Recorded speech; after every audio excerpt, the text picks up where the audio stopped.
Chapitre 14. Ils se remirent en route, fondant une foule de plus en plus compacte pour parvenir aux portes de la ville. Les immenses battants de bois, épais de plus de 40 cm, étaient ouverts, 4 gardes en armure surveillant l'accès. Camille et Salim marquèrent un temps d'arrêt. Jusqu'à présent, hormis Edwin, les gens qu'ils avaient rencontrés n'étaient pas vêtus de manière très différente de la leur. Certes, le blouson en jean de Salim avait suscité quelques regards incrédules, mais les vêtements locaux, tuniques et pantalons de toile, étaient suffisamment simples pour que les leurs ne choquent pas. En découvrant les soldats, Camille et surtout Salim prirent conscience pour la première fois qu'ils avaient basculé dans un autre monde.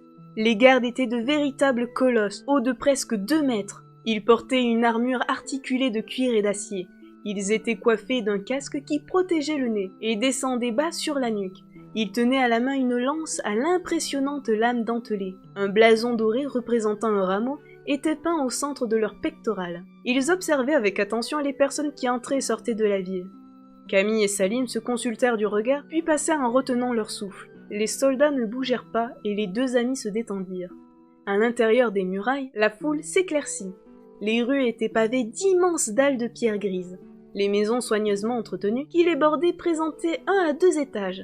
Leurs façades étaient décorées de plantes grimpantes et des fleurs s'épanouissaient aux fenêtres. L'ensemble évoquait irrésistiblement une cité médiévale.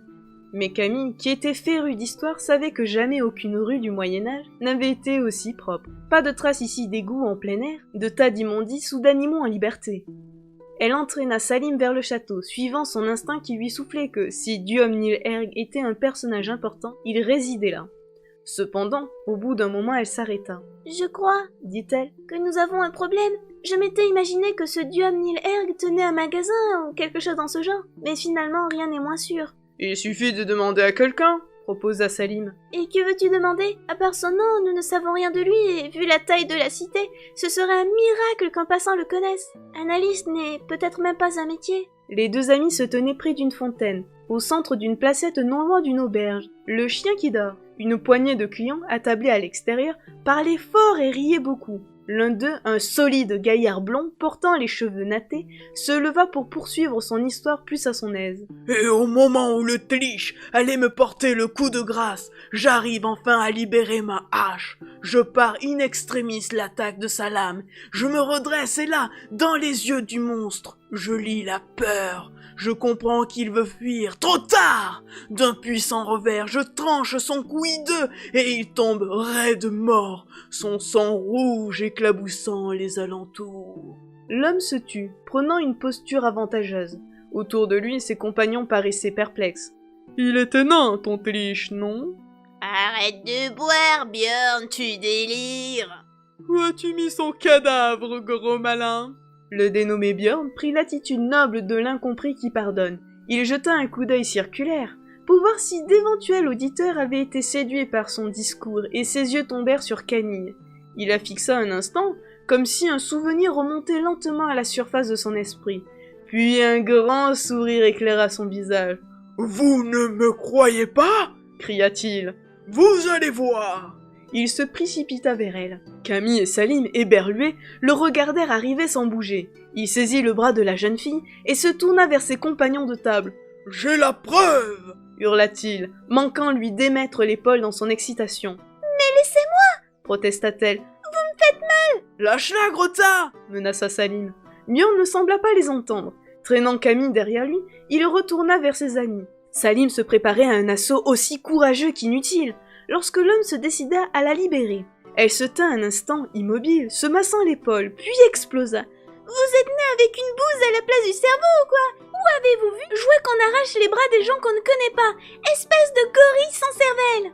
Björn la dévisagea, surpris par ses invectives. « Je suis désolé, jeune demoiselle. Loin de moi l'idée de vous rudoyer. Je voulais simplement que vous apportiez votre témoignage et que vous confirmiez ce que je racontais à l'instant à ces honorables messieurs. » Les honorables messieurs étaient, pour l'heure, pliés de rire. Camille réprima un sourire. « Comment voulez-vous que je témoigne? Je ne sais pas de quoi vous parlez. »« Mais bien sûr que si !» affirma Björn. « Vous savez !»« Et pourquoi donc ?»« Parce que vous étiez là lorsque j'ai combattu le Tlich. » Il y avait une nuance d'angoisse dans la voix du colosse et Camille l'observa attentivement.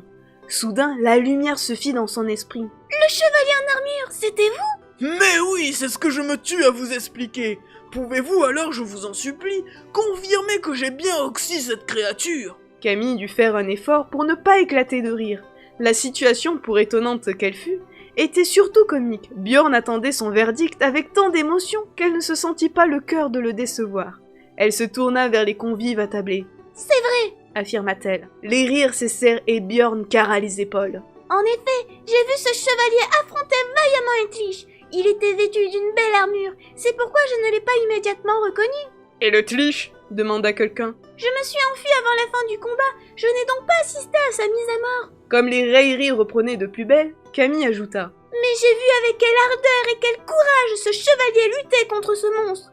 Je ne doute pas qu'il l'ait emporté. Elle avait décidé de passer sous silence les multiples vols planés du chevalier et son atterrissage final dans le roncier. Quand les applaudissements éclatèrent et qu'elle vit une joie naïve se peindre sur le visage de Björn, elle fut heureuse d'avoir pris cette décision. « À boire pour tout le monde !» clama le grand chevalier. « Surtout pour mes deux amis !»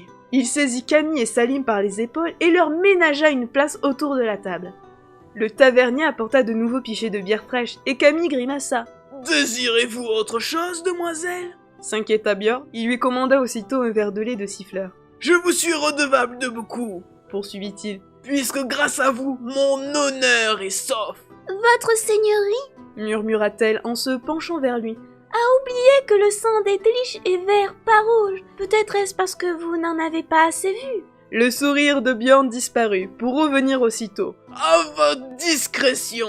chuchota-t-il en levant son verre. Camille éclata de rire.